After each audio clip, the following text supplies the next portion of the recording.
ధాన్యం కొనుగోళ్లపై కేటీఆర్ ముఖ్యమంత్రికి లేఖ రాయగా బీఆర్ఎస్ తప్పుడు ప్రచారం చేస్తోందంటూ మంత్రి ఉత్తమ్ కౌంటర్ ఇచ్చారు. ఇప్పటివరకు ఎంత కొనుగోలు చేశామనేది లెక్కలతో సహా వివరించారు.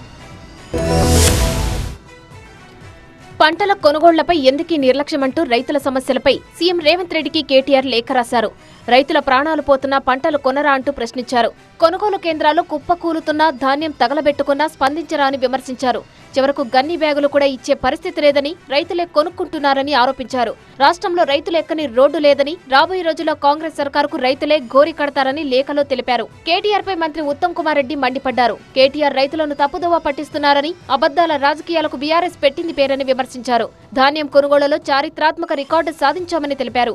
8,575 కొనుగోలు కేంద్రాల నుంచి 46,21,000 మెట్రిక్ టన్నుల ధాన్యం ఇప్పటి వరకు కొనుగోలు చేశామని వివరించారు మంత్రి ఉత్తమ్. 6,03,000 మంది రైతులకు 7,841 కోట్లు చెల్లించామన్నారు. ధాన్యం రవాణాకు 13,000 వాహనాలను వినియోగించామని తెలిపారు.